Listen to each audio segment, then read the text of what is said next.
Hai semua, apa khabar? Bertemu dengan saya sekali lagi di Brainiac.my. Cikgu Mohana akan memperkenalkan kepada anda bagaimanakah penggubalan perlembagaan pada hari ini. Topik ini sering menjadi rungutan pelajar-pelajar. Ramai pelajar mengatakan bahawa topik ini agak membosankan. Bagaimanakah kita memudahkan topik ini supaya pelajar boleh faham dan boleh menjawab soalan? Jom ikut Brainiac.my untuk memudahkan pelajaran anda. Dalam bab ini, kita perlu mengetahui beberapa perkara tentang sejarah penggubalan perlembagaan persekutuan. Jadi, perkara-perkara ini agak rumit. Pada awalnya, kita perlu mengetahui sejarah penggubalan perlembagaan persekutuan yang bermula pada tahun 1877 hingga tahun 1957. Kita juga perlu mengetahui pembentukan undang-undang dalam sesebuah negara yang dilakukan oleh badan yang sah. Di Malaysia, badan perundangan dinamakan Parlimen.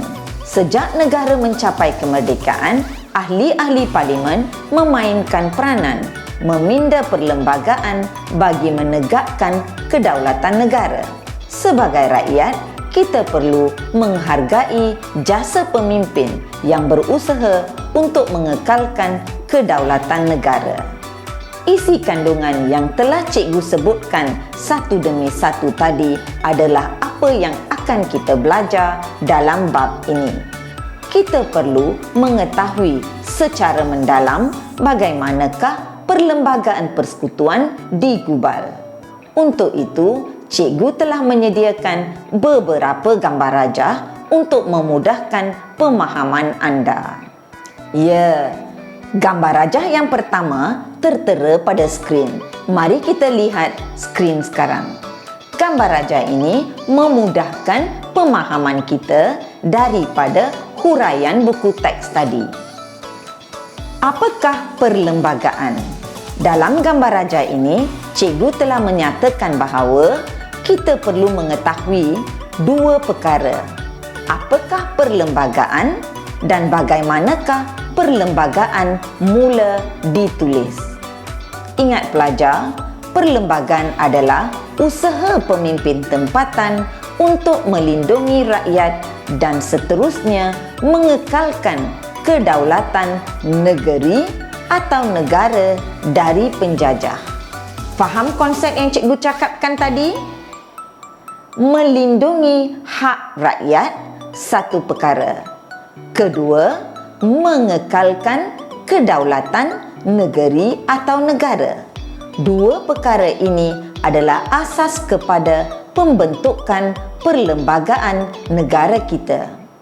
Dalam gambar yang cikgu letakkan dalam langkah satu ini, cikgu akan mulakan perjalanan penerangan untuk memudahkan pemahaman konsep pembentukan perlembagaan Malaysia. Di negeri-negeri Melayu, usaha untuk menegakkan kedaulatan telah bermula. Negeri yang pertama memulakan usaha ini adalah negeri Perak. Mari kita lihat pemerintah tempatan yang telah berusaha ke arah membentuk kedaulatan negeri mereka.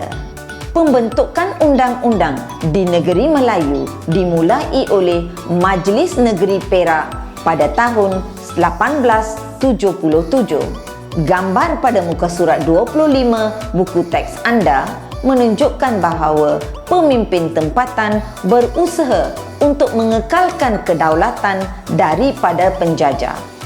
Kesimpulannya, Majlis Negeri Perak menjadi titik tolak terhadap pembentukan undang-undang negara. Sinilah bermulanya usaha terhadap pembentukan perlembagaan dan untuk menjaga kedaulatan negeri-negeri di Tanah Melayu. Negeri-negeri Melayu berusaha menggubal undang-undang mereka. Jadi, ini untuk memastikan negeri-negeri ini dapat menjaga hak mereka daripada usaha penjajah menguasai kesemua ekonomi dan pentadbiran di negeri tersebut. gambar rajah yang cikgu letakkan pada skrin membantu kita memahami idea ini dengan lebih mudah. Mari kita lihat sekarang. Negeri-negeri yang mengubal perlembagaan awal adalah negeri Perak pada tahun 1877 dan diikuti oleh negeri Terengganu, negeri Pahang dan negeri Kelantan. Jadi, 4 negeri utama yang bersiap sedia untuk mempertahankan kedaulatan mereka adalah Perak, Terengganu, Pahang dan Kelantan. Usaha ini berterusan sehinggalah kita mendapat kemerdekaan daripada penjajah. Seterusnya, kita lihat langkah kedua. Apakah langkah kedua? Dalam skrin, cikgu telah letakkan sejarah penggubalan perlembagaan yang telah diteruskan pada tahun 1946. Penggubalan perlembagaan ini diteruskan di negeri-negeri Selat oleh Majlis Undangan Negeri. Seterusnya, di negeri-negeri Melayu Bersekutu diusahakan oleh Majlis Persekutuan. Di negeri-negeri Melayu tidak bersekutu diusahakan oleh Majlis Negeri. Jadi, seluruh semenanjung Tanah Melayu telah berusaha ke arah penggubalan perlembagaan pada tahun 1946. Langkah ini telah menyebabkan perlembagaan 3 bentuk telah wujud. Ini adalah kerana perlembagaan ini dirangka oleh 3 pihak berbeza. Bolehkah pelajar ingat 3 pihak yang cikgu sebutkan? Ya, pihak pertama di negeri-negeri Selat iaitu Majlis Undangan Negeri. Pihak kedua, negeri-negeri Melayu Bersekutu iaitu Majlis Persekutuan. Dan ketiga, di negeri-negeri Melayu tidak bersekutu iaitu Majlis Negeri. Ya pelajar, mudah kan untuk kita ingat 3 pihak yang terlibat? Langkah kedua membantu kita memahami dengan lebih jelas langkah-langkah ke arah pembentukan Perlembagaan Persekutuan Tanah Melayu. Seterusnya, kita lihat langkah ketiga. Apakah langkah ketiga? Pada skrin, cikgu telah letakkan gambar dan penerangan mudah. Mari kita lihat apakah penerangan itu.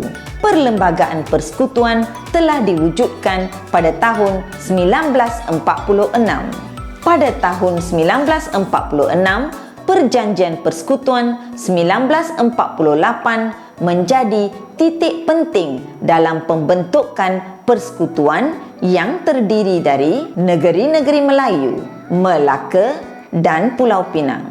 Antara kandungan yang terdapat dalam Persekutuan Tanah Melayu termasuklah pentadbiran kuasa Raja Melayu, perundangan dan kewarganegaraan. Sekali lagi cikgu ulang, antara kandungan yang terdapat dalam Persekutuan Tanah Melayu ialah pentadbiran kuasa Raja Melayu, perundangan dan kewarganegaraan.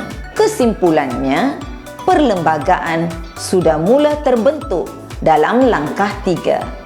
Perlembagaan ini telah menjadi asas kepada perlembagaan yang sedia ada pada hari ini.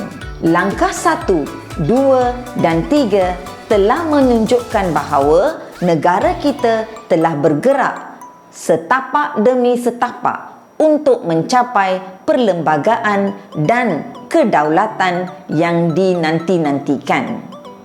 Dalam buku teks telah diletakkan perbincangan untuk membantu anda menjawab soalan dalam peperiksaan nanti. Apakah yang akan kita lihat pada hari ini? Jom kita lihat skrin.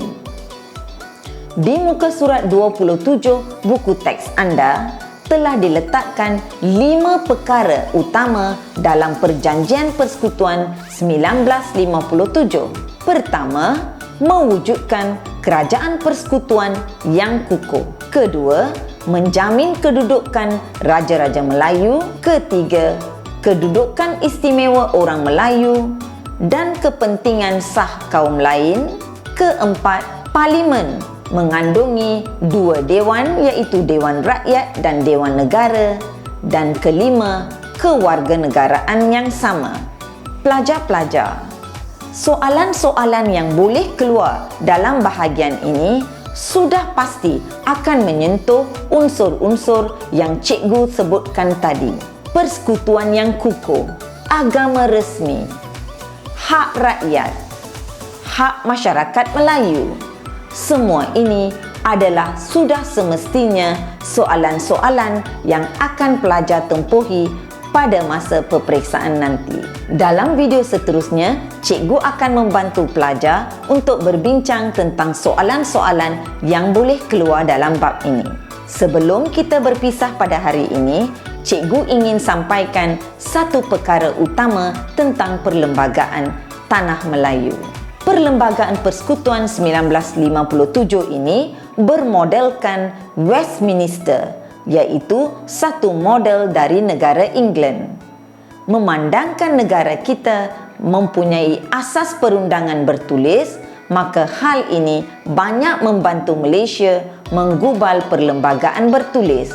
Apabila soalan dikeluarkan, terutamanya dalam kertas satu, model ataupun bentuk perlembagaan, pelajar perlu menjawab jawapan yang cikgu sebut tadi, iaitu model Westminster daripada England.